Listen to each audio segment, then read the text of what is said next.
With that, let's welcome Dream 11.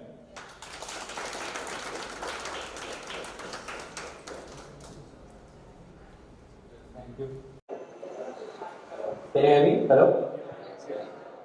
So yeah, I am really inspired by Jonas. That's all. Great. Cool. So we'll start with the introduction. Yeah, myself Ayush. I've been a part of Dream 11 since last 2 years. I've been working as a senior machine learning engineer. My interest lies in building large-scale personalization systems. And yeah, anomaly detection has been one of the key areas that I've been focusing on. And yeah, I really like doing reinforcement learning, the way we are currently transitioning from supervised learning, unsupervised learning, then basically decision making, right? And as a person, I really like to travel a lot. I play football in my college, and then it's been a while, but yeah, still. Uh, cool. I also have my colleague Abhinav. So, hi guys, I'm a lead machine learning engineer at Green. So, mostly the things I like to do are building ML systems, and at our scale, it becomes challenging. Also, something that we have been really working on is reinforcement learning. Ultimately, things boil down to decision making, and reinforcement learning does it better than anything else that we have seen. And recommendation systems is our goal. Like, if you want to improve user experience, you want to give him best recommendations, you want to guide him through your app. So these are the few areas that I focus on. Apart from that, I love traveling, great football fan, now Manchester United.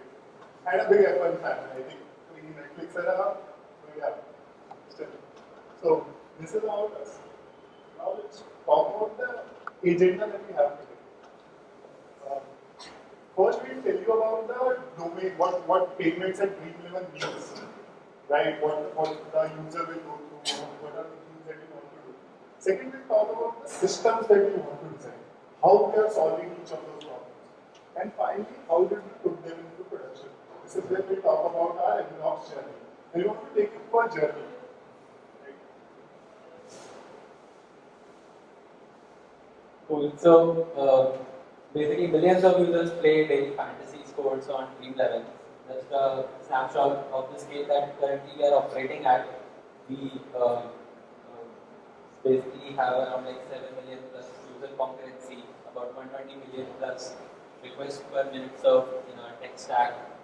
And still, the problem that our user face, like around 1 out of 5 transactions for our users fail, right? That's like the bigger uh, problem that we have been observing in our system. Like they came on the platform, but they couldn't make a successful transaction. So At our scale, this becomes a really big problem, right? 1 out of 5 are failing, 7 million concurrent users are present. So it has to be solved, and it has to be solved by us. yeah, any like percentage increase at this scale is a huge revenue improvement for us. Yeah. Cool. So I would like to take you through the journey that the user experiences once it comes onto our platform. Like how many of you have like probably created a team on Dream 11? If you can just raise hands. I think many of you, right? So you would have been aware about the journey, but I'll just like quickly brief others around like how does the user go through the entire payment process. So it like as any other platform, it is you start by adding your cash, right? Then you basically move on to the payment listing page, wherein you see a list of different transactions, wallets, cards, and you have UPI. UPI has boomed in India, and then finally you have net banking. So after you have selected a payment option, we just tend to enter either our CVV or the PIN, but then behind there's an entire complex payment architecture that lies, which routes your transaction through multiple gateways, multiple banks, then apparently gives you back the response of your transaction if it is failed or it is successful. So we have an internal routing payment aggregator platform which is called DreamPay. It takes care of all those complexities of aggregating the different payment service providers for us. And once you have received a response from the payment gateway, then either your payment is successful, then you join a paid context, or your, say for example, your food is delivered, and yeah. Finally, after gone through these steps, the final user experience, right? You can either be frustrated if you're trying to join the contest, but then apparently your payment was not successful. You had to basically go through multiple steps, add your card, add your CV, and later you realize, oh shit, the deadline is passed. I was not able to join the contest, right? This is just a journey of a user. There are so many things that are happening behind this. So there's a payment gateway, there's an aggregator, then there is your bank, there is Dream11's bank. So there can be anything that can go wrong which can ruin the experience of the user. So we started identifying what the problems can be. Right. So we did one of the exercise with our user research team where we asked users what kind of problems do they face while transacting on our app. So we basically tried to come up with some micro problems, abstracted them out to some major macro problems, and these were the ones we could think personalization or like machine learning solutions can solve. So apparently a lot of users face trouble in making a successful deposit on our app. Then discoverability was one of the major concerns, right? Say I as a user tend to transact a lot via Paytm. Then I'll have to go within the wallet section, figure out okay where the Paytm is. But given the urgency of the round lock or basically the contest deadline that's coming, I need to do that fast. So discoverability, and then the third point, right? Basically, I need to complete my transaction on time. I just know, tell me the option, I just enter my credentials, and then I'm good with the transaction, right? And this is one of the feedbacks that came from our users that they don't feel incentivized enough to add money to their wallet, right? We all of us like discounts. I tend to, with bounce to either Zomato or Swiggy, tell me which of the app is giving me the biggest discount. I'll just go and transact over there. So yeah. And as a surprise, I'll just like to give a quick thing that when we used to run like segmented offers to our users, say it's a Diwali offer, right? So the ones who were its control group used to complain that here are our offers, dude. Like,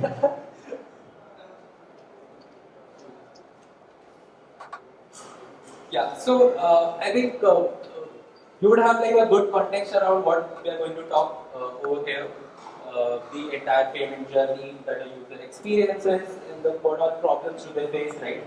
Now I want to say dwell into the kind of machine learning systems that we built, how machine learning helped us solve these problems, and then briefly also talk about the machine learning algorithms in brief, and then probably focus more around the system design aspects of it, and then later we can jump into the MLOps part.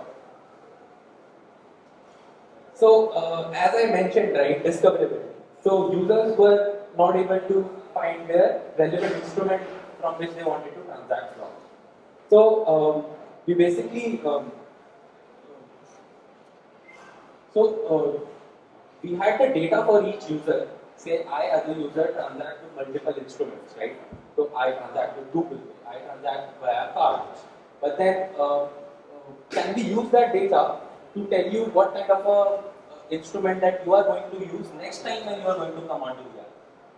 So that's wherein we basically built like a very basic heuristic around recency and frequency. You would have heard about it, right? Basic heuristic models, RF models, like just raise hands. How many of you have built models? Nice. I mean, most of you, right? So that's what the basic. So one thing that I've learned in my experience till doing machine learning is that 80% of the output that you can bring in from algo, it's 80-20 rule, right? You would have heard about it. So 20% of the time will give you around like 80% of the results, but then remaining 20% will have to put in 80% of the effort because that's the last mile that you are chasing for. And then productionizing it and building that as a system requires like huge effort. So if you want to iterate faster, be more agile, heuristics or like basically POCs are the way to go forward. So once we yeah, we can move to the next slide. Yeah. So this is how we were tackling the problems. We had the user features and then we had the labels. So I know in the past what kind of option that I have been transacting from. So if you tell me, okay, I have 5 options and just take a RF score and then give me the label on, okay, what's the most likely instrument that I'm going to transact to the next time. So we basically tried out multiple approaches. So for recommendation system, there are different metrics that you can evaluate your model on. You would have heard about precision recall, I'm sure, right? Cool. So basically, we came up with multiple metrics for evaluating our recommendation systems. We tried out different algorithms. We started from a basic heuristic model, then moved into point-wise ranker, pair-wise ranker. We finally saw the list-wise ranker to perform, like give the best results. Then for the recommendation system, the NDCG, like if you would have heard about it, how many have heard about NDCG? It's like one of those, right? Cool. So the beauty of NDCG was, so if you can see the recommendation list over there, right? So that is what we outputted from any model that we take. So for each option, the instrument will come up with a score, a relative score for each user, so that every time a user comes onto the app, you can just tell him, okay, what are the different instruments that he's most likely to transact from. So let me just take a step back and consider this model as a black box, right? And then talk more around, okay, how are we evaluating our recommendation model? So there is an input of user features. We know what instrument a user has transacted from, and then we are just generating a list for each score. So basically, what do you think should be a evaluation metric for this kind of a system? Like anyone? Okay, cool.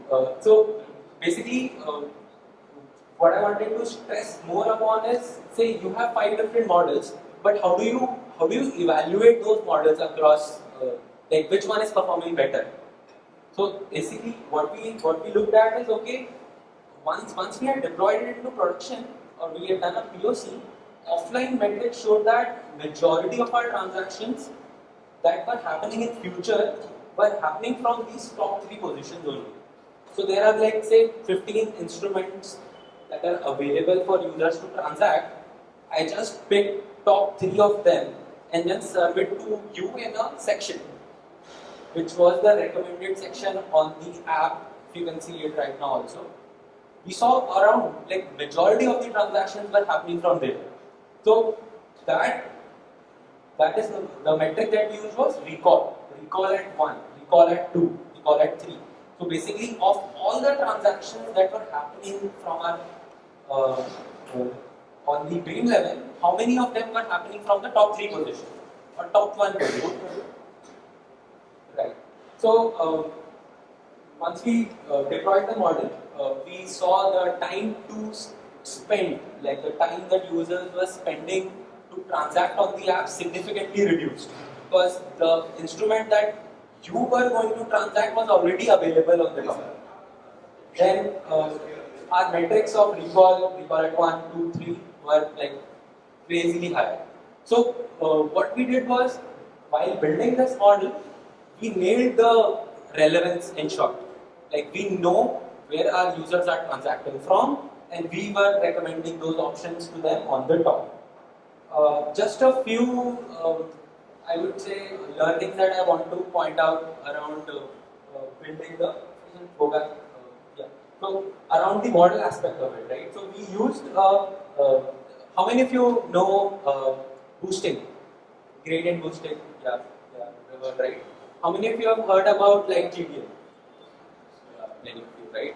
So we light GBM apparently helped us train our model like crazily fast. So the scale at which we were operating, we had to first downscale our model, like sample it out, and then the beauty of light GBM was, since most of our data is very sparse. So what do you mean by sparse? Is like how? Yeah, exactly, right? It's very skewed towards very small regions in the space. So the way light GBM helped is it apparently built, while calculating the loss, it bins the data and then your loss converges very fast. So the kind of iteration that we could achieve via light GBM was like amazing. So we didn't spend much time on training. So we nailed the relevance aspect of it, right? So you come onto the app, we modeled your user transaction data, and then we were able to serve you the right options that you would transact from. But then the uber goal of the system that we were building was success rates, right? That was a huge problem wherein a user comes and apparently that system is down. Say I come to transact, I'm very hungry, and the option is down itself, my transactions are failing. But in context of Dream level, this becomes a bigger problem. Because if you skip the deadline, when you can't join the match, then you face a very, you churn out. Like, if you're not able to join the contest, right? So what we then looked at was how the instruments that our users are transacting from, how they were performing. So for that, we looked at multiple metrics around success rates. So success rate is nothing but, say, at any point in time, if there are 100 transactions happening, how many of them are successful? So when I said 1 out of 5 transactions were failing, so the success rate were quite low. So we then dwelled into anomaly detection, wherein we first right. So before getting into anomaly, why we are posing it as an anomaly detection was also very interesting. So now our instrument is there, PhonePe is giving us low success rates. We don't have a control over it. It can be any number of things in the API of PhonePe that is failing. We don't know what is going to happen when it is going to happen. So it has to be posed as an anomaly detection problem that anomaly has happened, now we know, and that's when we need to take action. So, as Abhinav mentioned, right, the entire architecture between your transaction to start end to end is like it has to go through, say for example, UPI, right? It has to go through multiple banks, it has to go through NPCI, and then finally it comes back. But then, in this entire process, you don't know where your transaction is apparently going to fail. So that's when we looked at the data. So this was more of a time series data, wherein we wanted to identify, okay, when does the system go down? So in order to basically come up with any model, we first needed labels, right? Which was a problem. There were no labels for us, right? We didn't know when the system is going to go down. Even if we build models, we don't know how to evaluate them. So that's when we apparently I just talk more about the data itself, right? So this line over here on the top tells you, okay, the success rates are going fine, then suddenly it drops. Why that happened, like nobody knows. Our payment ops team is just calling the banks and saying that, bro, system is down. Our users are facing issues, and that too they are like 24 hours on call, and then the user experience is hampered. Cool. So what is an anomaly, right? Anomaly is anything that is outside your expected data pattern, right? Anomaly can be, So one point is that in order to even model anomaly, you need to have sufficient data points of sufficient anomalous data. So and all in all, like it's not like the system is going down every time, right? There are very few instances. Then the kind of scale at which we operate, if say for like even for 2 minutes, if the system is down, we can face like huge revenue losses. So first thing was the label was not there. and the second thing was the occurrence of the event was very low. And there were like multiple other challenges that we faced around even training this model, right? And then when I talk about anomaly, so you can see this as a spike, right? It's just like say it went down for a couple of minutes. Then how do you even categorize what an anomaly is? If you don't know what an anomaly is, we then basically looked at, we did some EDA around. So these are these abstractions just out there in the industry. We researched. Then basically, an anomaly can be just a spike. It can be a point in an anomaly, or it can be a collective events of anomaly where it can say go down for 5 minutes. So it's a collective anomaly. Another sort of anomaly is like a trend shift where your success rate is hovering around 80%. It then started hovering around 70%. I don't know what happened, right? Then these are contextual anomalies. Say the winter is coming and suddenly sales of ice cream is down. Is that an anomaly? No, right? Because it's winter. So that's the context behind saying that it's an anomaly. Cool. Once we did the entire idea around okay how our system are performing, how the time series data look like, so we wanted to model it. And the challenges that we faced, we already talked about it. We didn't have labels, so we posed this as an unsupervised anomaly detection.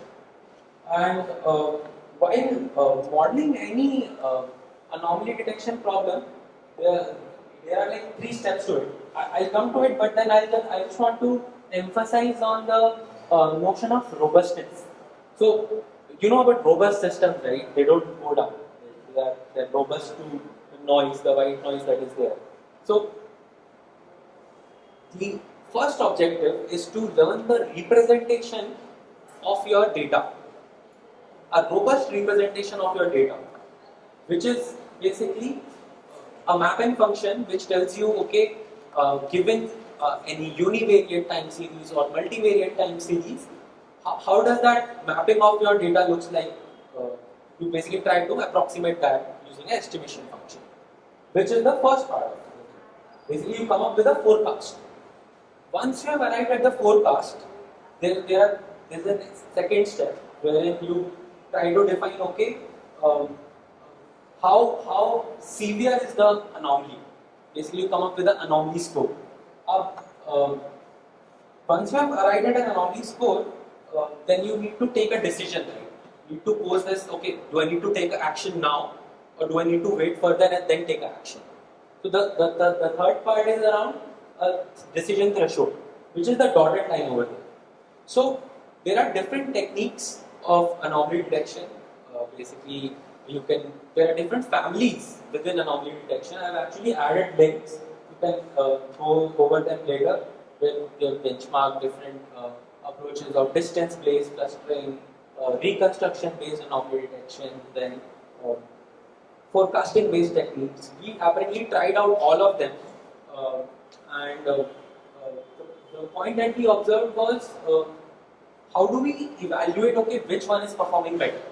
So we basically built a very simple moving average crossover model, and then we said, okay, using these 3 variables, the mapping function, the anomaly score, and the threshold, these 3 can be modeled either together in a distance-based clustering way, or they can be modeled in a 2-step approach wherein you are first forecasting your model, the expected value of the time series, and then taking a delta from it. Then that delta can be arrived in a semi-supervised way, where you can go to your look at your data in detail and come up with that threshold. Okay, anything beyond say a deviation of more than 30%, I'll take an action. But then this process is iterative. Like you have to define your own label, which we also tried doing some annotation tools and looking at a time series and offline. I'll just take a pause for a minute.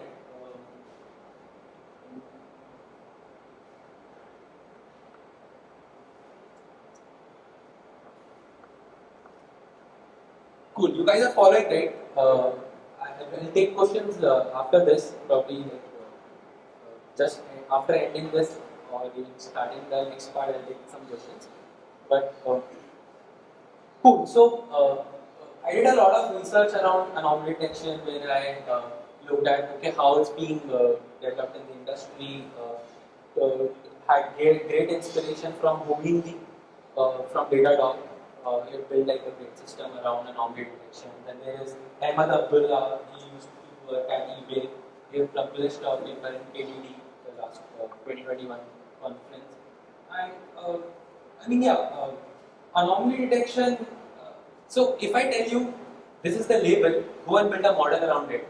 You can iterate over 15 different models, right? But then if you don't even have the label, you don't know where you are going. So that's the biggest problem in anomaly, that you don't know when it's going to happen.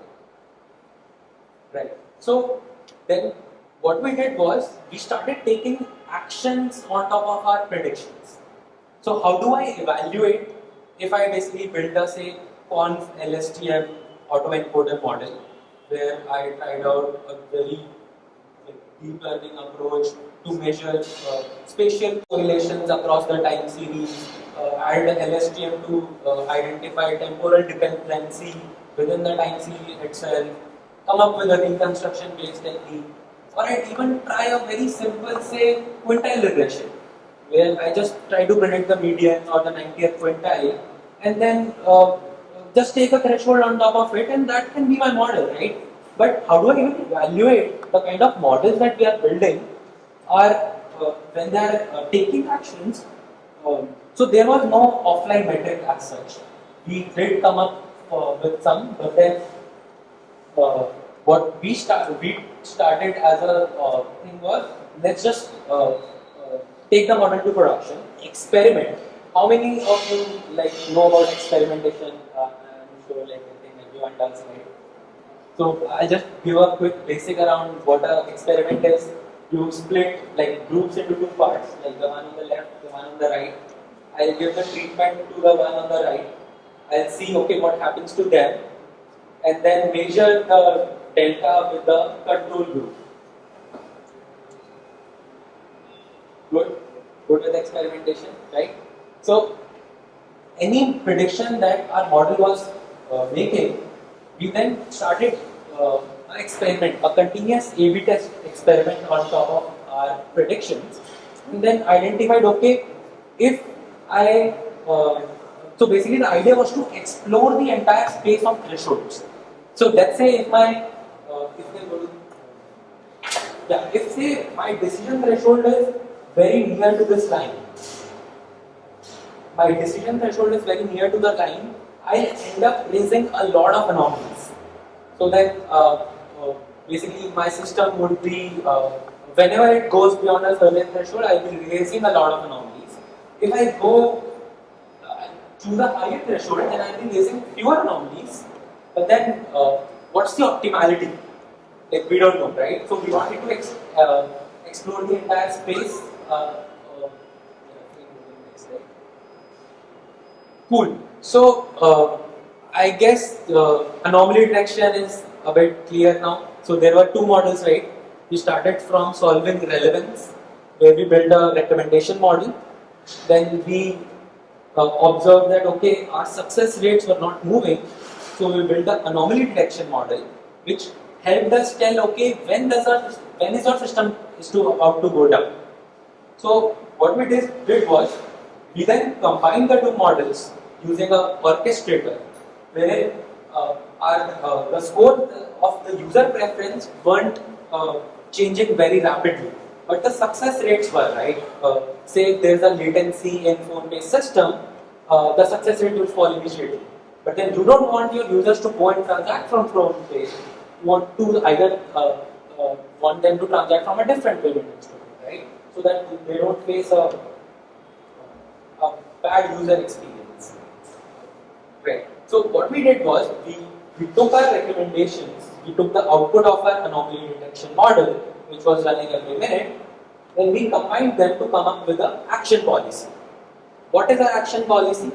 It's basically revamping your recommendations or taking some actions on top of it. An action can be, so you would have seen a message of basically your instrument is experiencing downtimes, on your app whenever you are transacting. I mean, it's an anomaly, so you might not remember it, but for the system, it's very important. So we basically came up with this policy where we were re-ranking our recommendations based on the output of an anomaly detection model, and then coming up with these. So if you look at the schema of this table, there are 4 columns: the output of our recommendation list, and then if the option is enabled or not, if we want to show a message to a user or not, and then these actions were driven by the output of our recommendation model and the anomaly detection. When we took it to production, we saw like huge deltas in our success rate because we were able to dynamically route users to a different payment instrument when that specific instrument was done. So what this gave us was a feedback to our anomaly detection model, wherein say an action of decision threshold of say 0.8 versus a decision threshold of 0.5, what's the uplift? So you remember when I talked about a control group and a target group, right? So the target group was exposed to the output of our anomaly detection model, while we let our control group go through what the status quo was, and then we wanted to benchmark, okay, what action is giving me the maximum uplift when I tried to prevent that anomaly. So that gave us a label that basically we first set up an experiment to explore the entire gradient around the decision threshold. And the results gave us a feedback to our model, okay, anomaly is anything that you can prevent from happening. So I prevented success rate downtime to happen, which gave us feedback to my anomaly detection model, which we then retrained and it improved going forward.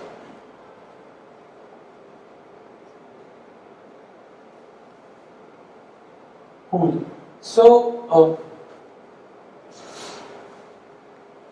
as of next steps, we wanted to explore and address the dilemma of exploitation and exploration. So I don't know how many of you have heard these terms. So basically, we want to explore the entire space of the thresholds, and once I know, okay, this threshold is giving me the maximum uplift, I want to expose. So you remember 50-50, that can be either 95 or 5 also, right? So once you understand, okay, your model is performing best on this threshold, you want to maximize your entire group size by exploiting on them. But parallelly, you don't want to let go of your exploration because you don't know a different action can come, and then given the state of the system, a different action can perform better. So that you then dynamically want to switch to your action space to that specific population.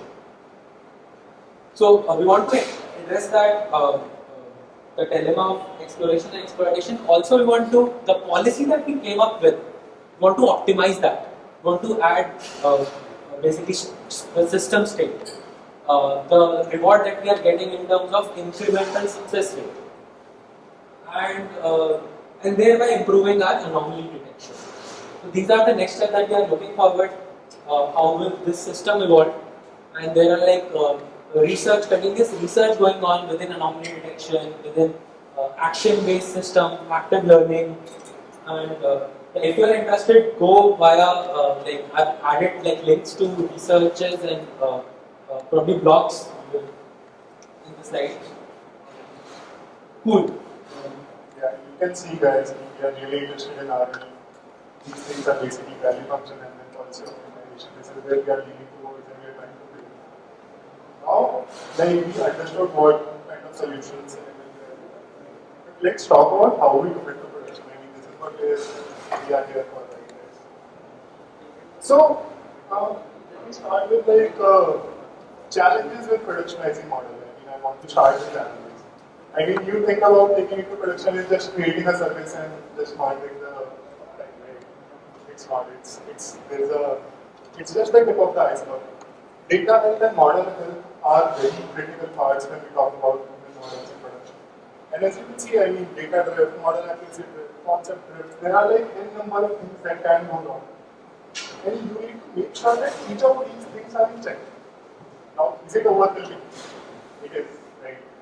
I mean, how many of you are like, even for a small model, you need to do all of these things. So, like, is it even worth it, right? But it is. Now, to begin with, what I would recommend, how our journey was we slowly build this up. You don't need to have all of this to begin with. So what I want to take you guys through is basically how we also built all these models, how we supported this ecosystem, and slowly added all of these things to a final state where we are. I mean, this is the simplest, right? Like we go up to 24 TBs of data collected per day. So our scale is huge, right? And I mean, Spark is the simplest solution out there. It helped us do a lot of ETAs, it helped us scale our feature exploration, and helped us maintain multiple pipelines. So this was an easy choice, I think.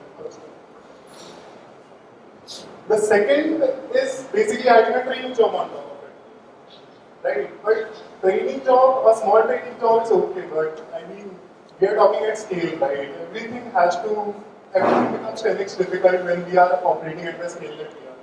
There were two main types of model that we were churning on. There were a lot of big models, and then there were a lot of neural networks. So for three models, what we had to do, I mean, at certain stage, most of the even light GPU and XGBoost are not parallel. They are not distributed across nodes. They are single node. So Ray actually, so this is where I mean, have you guys heard of Ray? I think a lot of you might have. We were talking about Ray recently, yeah. So Ray is this new up-and-coming distributed framework that actually helps us parallel light GPU and XGBoost to train at multi-nodes. The second thing we wanted to do is we wanted to tune those models also. Again, Ray came to the rescue. Ray has a very good tuning. It has a very good tuning library called Ray, which actually helps us like train these quickly. I mean, training big models is okay. You can train it on single node, but the time it takes to train also becomes huge. We cannot wait 4 hours, 5 hours for every single one of model. You want to iterate fast. You want to see results fast, and distribution actually helps a lot in terms of like quickly iterate. Finally, talking about the neural networks, like we were churning out, let's say, convolutional LSTM autoencoders, and these become really huge really quickly. I mean, we were like posing our time series as images, and we were trying to train a lot of things to detect anomalies. I think distributing it was also fairly easy with PyTorch Lightning coming into scene. We were able to like consume multiple GPUs and bring down our training time from I think 2 days to like 5-6 hours. So that really helped us. I mean, like, quickly iterate over things. Finally, I want to talk about the storage aspect of it. To begin with, you don't need a good storage. You can just serialize it, put it, dump it into S3. But slowly we realized that we want to build these for a long term. And we wanted to take them to production where we are serving real time. So we started using MLP. MLP has a very good registry option, so that helps us like quickly manage. Also, it helps us manage versioning of our models. Because we were continuously churning out models, daily making updates to it. So it really helps when ML2 registry really helps us maintain versions of our model, as well as like track the accuracies across. Yeah. Now let's talk about continuous model training. We train our models, we know what models we want to use. But I think the easiest way is schedule those jobs. Right, everyone does that. Like, just put a scheduler, we use Airflow and quickly schedule our training jobs and feature preparation jobs. Also, we realized that we have now multiple feature pipelines and we needed a feature layer.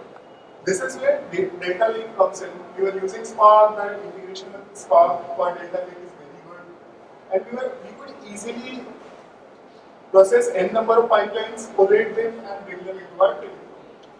It helped us version features, change pipelines, iterate pipelines quickly. Next thing that I introduced in this is model tracking.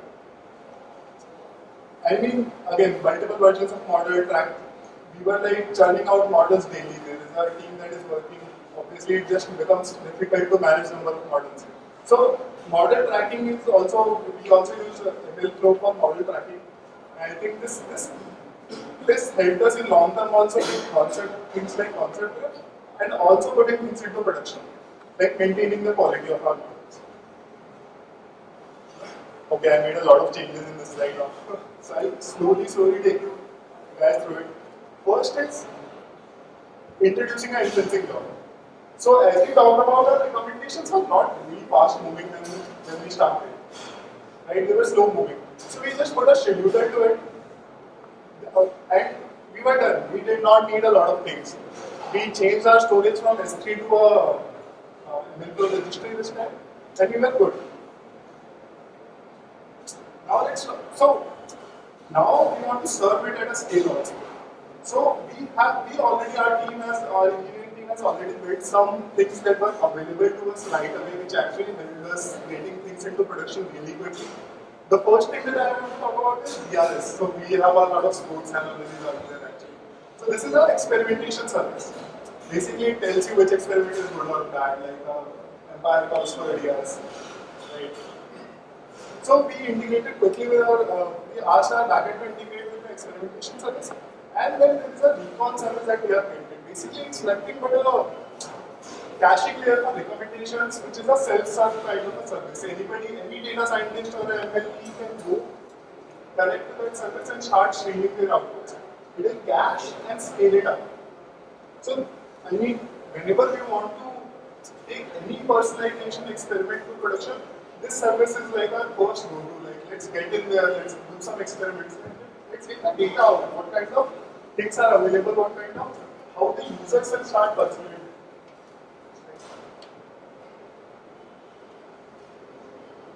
Now we knew we wanted to go towards real-time serving. We had brought in our anomaly detection model that was very real-time, and we had started things. So when you go real-time, there are new problems that start coming in. With batch, it's not that difficult, but the consistent data access is one of the biggest problems that we started facing. So we were working on payments. You start a payment, it takes at least 30 seconds to finish a payment. So if you're there real time, you don't get that feedback for 20 seconds. When training offline, you'll get that feedback. So consistent data access is one thing that we wanted to tackle. Second was, we were building multiple pipelines every day. We were building a pipeline for training, we were building a pipeline for production. We wanted to solve these problems, and we built our own feature store. So basically, feature store consisted of data like we were already using. We brought in a Redis, and we wrote a HTML basically which helped us do single inserts on both these databases. So we were writing to Redis as well as data lake. So this helped us with the consistent data access as well as maintaining multiple pipelines. Now let's talk about Redis. Why did we use Redis? Redis is very expensive, and it's not very reliable also sometimes. The main idea of using Redis was we wanted low latency and high throughput because we want to build a real-time inferencing job at a later point in time. And at our scale, there are only few services that can provide that kind of a latency. So that was our first thing. Second thing, we want to solve a lot of feature vectors which were pretty easy. You store them as key value pairs, you store them as hashes. It scales up beautifully. Third thing that was very, very important and Redis helped us a lot in is serving time series features. We were building moving averages with like multiple universals, expanding averages, a lot of rolling windows. So you have to, and when you start creating these kind of features as vectors, it becomes really difficult to manage and iterate in production.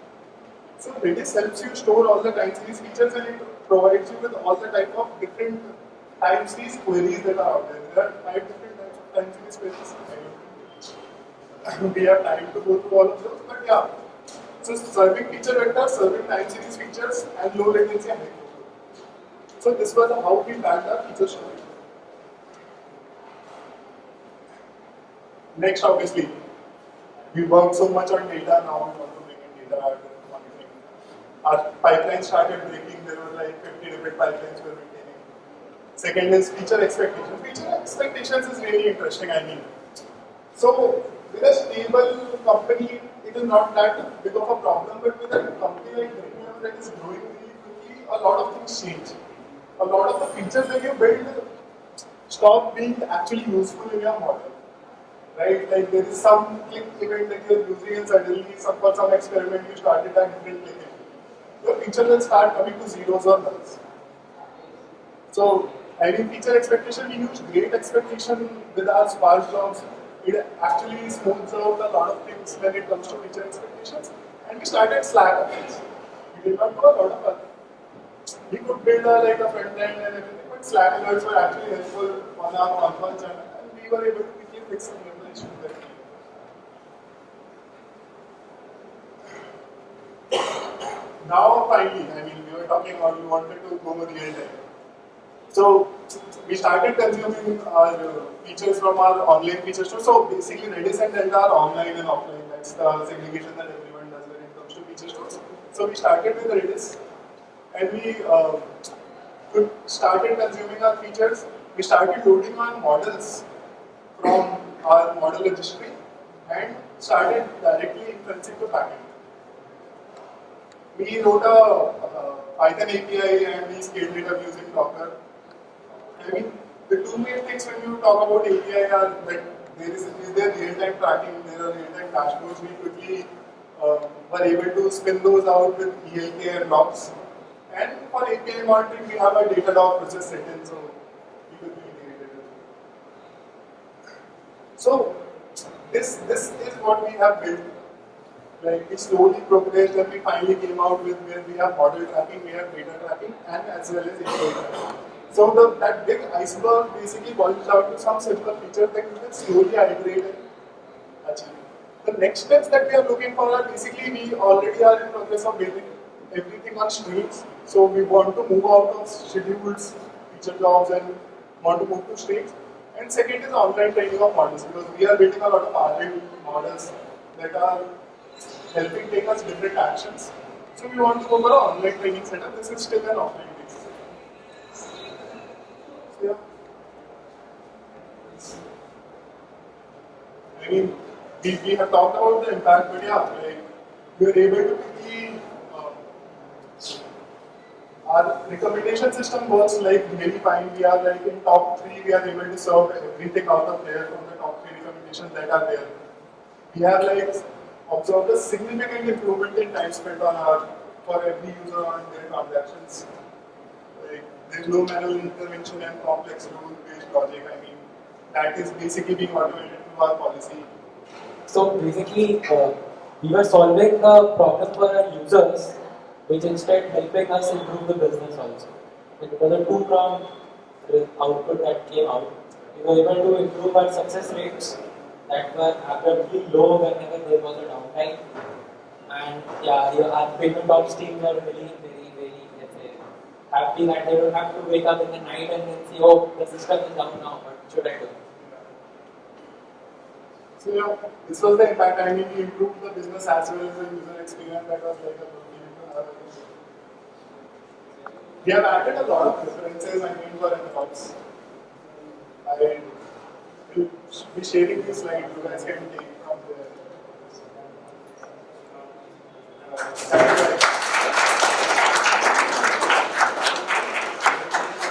That's incredible. Imagine 100 million people on an app. It's made by these two gentlemen. That's just great. That's the scale at which they operate, and it's right here out of India. We were talking about DoorDash earlier, and there are only 20 million users, and here's a team which is like, I could see 10 open source projects, like the SDK you talked about, which you built for your pizza store. That would be a huge thing, an open source thing. And so probably what we'll do now is we'll open the floor for questions before we go for lunch, and we'll get 2 chairs so that we can talk to them, learn a bit about them, and also a few questions, whatever you guys have, so that we can answer. Okay? Sounds good?